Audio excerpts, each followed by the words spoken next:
Right, so today we're talking about a section on TikTok that I didn't know existed, and it's the lobster side of things. More specifically, lobster fishermen. There isn't just like two lobsters beefing on TikTok, but if there ever is that, I will make a video, you have my word. Now, like I said, this is a part of TikTok that I just wasn't aware of, so I do want to give credit to Arif Girl on TikTok. That's a person's video I saw that made me aware of this situation, and yeah, it turns out there's a lot of drama in the lobster community. So there's two main people you need to be aware of in this situation. The first one being a TikToker called Jacob Knowles with 3 million followers. As we can see by his bio, he's a 5th gen lobster fisherman and he makes videos about, you know, being on the ship and catching lobsters. And now the second person you need to be aware of in this situation is someone called Keith Potter with about 90,000 followers, who's also a lobster fisherman and just so happened to work on Jacob's boat. Or at least he used to work on Jacob's boat. He doesn't anymore, and in fact that's what this whole situation is surrounding. The fact that Keith has now stopped working with Jacob, and Keith has made a video talking about his experience of working with Jacob. Now we do have a response video from Jacob after this one, but let's start with the original video by Keith, where he first starts off talking about what he previously did for Jacob. My name is Keith Potter. I was Jacob's Sternman, partner on the TikTok and all the videos and all that. I was always recording or jumping off the boat, all that stuff.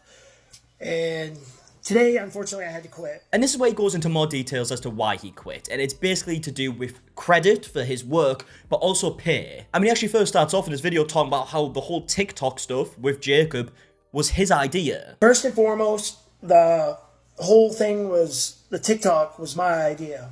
I saw it was around quarantine 2020. I saw it was blowing up. I was like, dude, we got to get on here. Like, this is fun. I enjoy creating content. Now, as much as it does seem like it was his idea to jump on a TikTok, it is worth noting that Jacob was producing content before moving over to TikTok. It just happened to be on YouTube instead. That is actually part of Jacob's response that we will get to, but I just feel like it's important to note right now. But yes, the whole TikTok stuff does seem to be Keith's idea, and in fact he shows text messages that prove this later. But before we get to the text messages, Keith then goes on to show some of the videos like of when this kind of first started. Their first viral video was literally him doing like a prank on someone else. The first viral video we posted was me scaring our third man Zach with an eel. I just thought it'd be funny, and it took off. I'll put a screenshot of that video. Yeah, so as you can see, this is a video they posted in 2020. It looks like it's part 68, so maybe a 68 video that they had uploaded. Apparently this is the first one that went viral. And Keith even says that at the beginning, everything was fine. Jacob used to give him credit all the time for his side of things, you know, coming up with the whole TikTok idea. But then over time, that credit started to fade. At the beginning, he would always give me my props. He'd give me my credit. Anytime somebody asked, he would say, this was Keith's idea, you know, and that was great. As it got bigger, though, that started to really fade. And an example that he uses to show that the credit was fading over time was that Jacob actually did an interview with the New York Times and didn't give credit to Keith. Around the same time we had an interview with the New York Times, Jacob took all the credit for it, and that one really hurt. I ended up messaging him, tried to be as nice as possible. He was my friend, you know? I explained to him, I'm going to put a screenshot too, so you guys can see, pause to read it. Okay, so here we have a couple of text messages. This is obviously from Keith to Jacob to start off with, where it's kind of cut off at the beginning, but he said, discuss it and see what you think. Basically, I'm just hoping when it comes to like public stuff, it'd be cool if I could get some recognition. It used to feel to me that we were a team on this, and he'd even give me props on lives and stuff that I'm the reason this happened. It would just be cool that if on the interviews and public stuff, we could do that again, and here's my reasoning. Feel free to let me know. You was doing fly fishing videos, and I told you that we needed to do TikTok. It was new, had mad potential, and then talked you into showing lobster content. God, sorry, I struggled with the pause button there. On it and explain to you, no one else sees this but us, and you agreed. And we've already agreed that we bounce ideas, then pressure you into posting the clips on Shorts and other platforms. I just honestly believe I've also been a huge part of the success of the channel, you know? And I'm not attacking you like, oh, you're a bad guy, just want to express myself, know what I mean. And not like I can post the same content or do that to be cheesy. Now, it looks like Jacob ends up responding to this message, and he says, you 1,000,000% deserve credit for introducing TikTok to the boat and helping contribute to video ideas, and I give you credit every time someone asks how this started. If there is ever a time you don't feel like you are getting credit for that, tell me how I can change. But I promise you I've never sat down to do an interview saying anything other than that. While you deserve credit for getting us started on TikTok, getting us started does not get us to where we are today, and comment sections full of thousands of people saying they love Keith. That only comes from 3 years of blood, sweat and tears. I publicly have and always will give you credit for helping get this started and helping with video ideas over the years. But I don't think that I have once heard you give me credit for the effort I've put into this and the ideas I've come up with. Now, we don't get to see messages further on from this, we don't get to see the end of that message that I was just reading, but clearly there's a bit of a back and forth here where Keith is saying, look, I deserve credit for my ideas. Jacob's saying, yes, you do. You definitely do deserve credit. I also deserve credit for stuff as well. And when we do get a Jacob's response video, what I think he's talking about here is the fact that it's his ball, it's his business. This is a business that he started. Obviously, Keith works for Jacob, and they wouldn't be able to make the videos if Jacob didn't have this business. Which is definitely a good point. I think they both bring up good points, right? I mean, Keith's not really asking for much at this point, right? He's just asking for credit, which is a really easy thing to do. But then Jacob is right, saying that this is his business. They are making videos showing his business. But this is where we start getting to the money side of things, because Keith goes on to say that in the first month, I believe, of them like earning money from TikTok, Jacob had actually earned 20 grand for these videos, and Keith only got $600 of that. We get monetized, we're still doing the same content, we're having fun, money comes in, and the page makes 20 grand that first month, and I got paid 600, and I didn't mention anything right then, because I was like, oh, whatever, you know, I just didn't want to argue. And I think this is obviously the part that people had most a problem with. They believe that Keith is just not getting paid anywhere near the right amount for his work. I saw a lot in the comment section saying that it should be like split 50-50. I don't really like agree with that, because like Jacob said, this is his business, right? Keith works for Jacob, but he should be earning a salary on top of the usual work that he does. That is 100% correct. And especially if the channel or the account starts doing better, which it seemingly has done. I mean, it's got 3 million followers. I assume they're probably earning more money than that. Keith should also be earning more money, right? They should be coming up with like a wage, you know, like a salary because of this. But this just seemed to be something that they couldn't agree on. And in fact, Keith goes on to say that Jacob said to him that he could do this without him. At which point he told me that at this point, he could do it without me. And could I do it without him? Oh, honesty, fair point. No, I can't.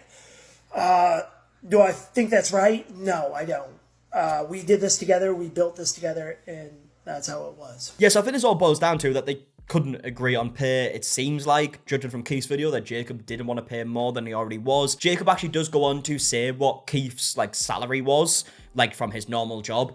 And it's a good salary. But looking at the whole TikTok side of things, they clearly couldn't agree on something. And like I said, there's a lot of comments saying like it should be like a 50-50 split. Doesn't really work like that, right? If you look at it, it's Jacob's business. If someone comes into the business and helps out with like social media stuff, they're not going to take a 50% split.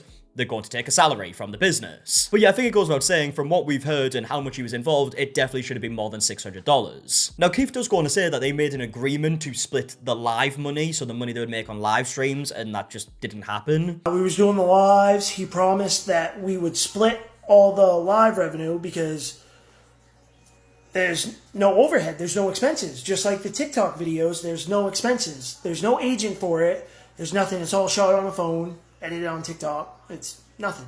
The money came in, and once again, we did not split it evenly, and that upset me even more. And yeah, if this agreement did actually happen, and they had made an agreement with each other that we're going to split the money 50-50 from these live streams, and then Jacob just didn't, and he took the money after Keith was involved in the live streams, that's clearly fucked up. When it comes to the business side of things, you need to have an agreement between two people. You can't just make it up as you go along, right? Like when the business gets paid, you can't then just decide, oh, I'll pay you this amount, because what if you don't agree on it? It should be an agreement that is made beforehand. And if they did actually make an agreement and Jacob didn't follow through with the agreement, like I said, that's fucked up. Now, Keith goes on to say that because of this, he just kind of took a backseat from the whole TikTok stuff and carried on with like his normal job that he did on the boat. But then goes on to say that Jacob almost like demanded that he did carry on work on the TikTok side of things. Messaged me, basically told me that I need to start giving ideas again and participating in the lives to amp them up.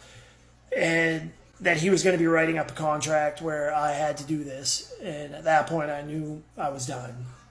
Do I blame him? I do, but I don't, because it's easy for me to say this on my end. I would like to feel if I was on the other end, I would not do that, but fame and stuff does funny things to people. So yeah, you get the gist, right? He is now left at this point. They couldn't agree on the pay. He wasn't getting the credit. He wasn't happy working there, and he decided to leave and post this video. Now, because this video went huge, I mean, it's currently on 5.6 million views, Jacob basically had to respond because he was getting a lot of hate on all of his videos. And I've got to say, as far as responses go to, like, internet drama, this is probably one of the better ones that I've seen, just the way he does it. He doesn't really, like, specifically address Keith's video, but then he does at the same time. It's basically a video where he goes into the backstory of his business and shows how much work he's put into the business and how it's got him to this point, and then kind of like talks about Keith towards the end. I mean, straight away at the beginning of this video, he makes it very clear, this is his business, he is the owner. So one interesting thing about the fishery is that it's owner-operator only, and that means that you have to actually own the boat if you want to operate it. I can't hire somebody to go run my boat for me. And this is where he starts explaining how much work he's put into this business throughout the years and how many investments he's had to make into this business. My point is, this is a business that's not come easy for me. It's taken years and years of hard work and terrifying investments along the way to get it to what it is today. He then goes on to talk about some like the debt he's had to take to keep this business up and running. So at age 18 was my first real big crossroads, and that was my senior year of high school. It was time for me to upgrade my boat and go full time. That's when I was faced with the harsh reality of taking out an $80,000 bank loan that absolutely terrified me. And now at this point, he goes on to explain that he's been doing social media for a long time. First of all, he shows like Instagram pictures he used to post back in 2013. So the start of my social media career, I don't know if it was a career back then, but it started pretty simple. I was just sharing cool stuff that happened on the boat and any cool catches. I shared probably one of my first posts, you can see it on Instagram, was a yellow spotted lobster we caught, and then some halibut, whales that we saw, super cool orange lobster. It looks like it's got gloves on it. It's funny to see the same hashtags back then that I'm using now. And then goes on to talk about when he first started doing YouTube 5 years ago. So shortly after this, I began manifesting the idea of starting my own YouTube channel. I thought, given my situation and my position, I was in a unique spot to share Maine. My passions all aligned with it. The thing is, I was nervous about doing it and taking this leap because the old-fashioned world that I grew up in, for the most part, social media was frowned upon. So my obsession with this idea continued to grow, where I finally decided I was going to take the leap. It was worth the risk, and I started making some long-form YouTube videos. Yeah, so I do feel like this is kind of an important thing to note, because even if like the whole TikTok idea was Keith's idea, and that is an important part as well, right? That the whole TikTok side of things was Keith's idea, but also the fact that Jacob's been doing content for this long, like before Keith came up with the TikTok idea, is also an important thing to note, right? Keith came in and helped out with the TikTok side of things to help out with the content that Jacob was already producing. Therefore, like, that's why I'm kind of confused by the whole, like, people saying, oh, it should be like a 50-50 split. I don't think so. I think he should be earning like a decent wage for it, right? Depending on how much he's earned. He should be earning a good wage. I mean, apparently they earn 20 grand in a month, so he should be earning a good wage. But yeah, I do think it's important to include the context that obviously he's been doing content for a long time at this point. Now, this is the point of the video where Jacob goes on to explain the time when he first started producing short form content on TikTok. So with 2020 came the boom of short form content and everybody being stuck inside. That's when I bittersweetly put the passion that I had for long form content on the back burner to focus on doing short form. These short videos were much easier to create on the boat than the long forms that I had been trying to do. And this content ended up getting a lot more attention than those videos did. So the passion that I had for social media and the amount of work that I put into it prior to 2020, combined with the amount of work that I had put into developing my lobster fishing business over the last 20 years, were really the two key ingredients that what gave me the ability to share all of the stuff that I've been able to share with you guys over the years. Okay, so you get why he's kind of saying this, right? He's adding context to the fact that he has put on a lot of work to get him to this point to be able to produce the content that he does. It's not as if just one day, like, two mates were like, oh, let's start a TikTok account and decide, like, split it 50-50. This is his business that he had running for years before this whole TikTok thing even started. And of course, the content wouldn't be able to be produced without the business. That's the whole point of the content, right? It's showing their lives on the boat and catching the lobsters and whatnot. And now at this point, he goes on to clarify that it's obviously not just him that does this. A lot of people helped him out along the way too. Now, this isn't to say that I did all of this alone. I had plenty of help along the way from friends, family, crew. A bunch of people were constantly monitoring the comments. That's also where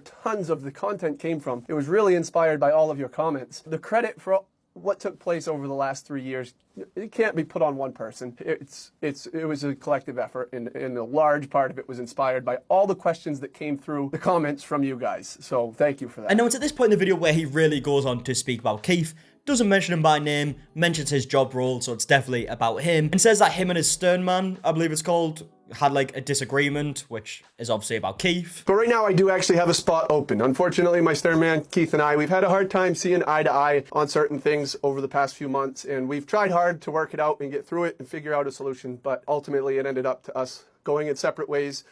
It is sad. I'll always be appreciative of the help that he provided for me on not just the lobster business, but also on the social media side of things. And now at this point in the video, he goes on to explain how much he had actually paid Keith previously for this job role, and it's a lot more than I thought people in this job role actually earned. Maybe that's just me being ignorant. I just generally didn't know they earned this much. I can tell you over like the last 10-year average, the Sternman position has paid anywhere from 70 up to 110,000 per year. Assuming I can find the right person as well, I would love to find somebody that's open to social media. Yeah, so Keith was definitely earning a pretty healthy wage, but obviously that is for his job role. It isn't to do with the whole TikTok side of things. And Jacob goes on explaining that Keith got paid about $10,000 in the second half of 2023 for his help on the TikTok stuff. I know much less about this than I do the lobstering side of the business, but it's something I hope to continue to develop, and I can tell you that over the second half of 2023, I paid the Sternman position a little over $10,000. And that is on top of the primary income that you would be getting as your primary job as a Sternman. Yeah, so according to Jacob, Keith got a bonus of $10,000 in the second half of 2023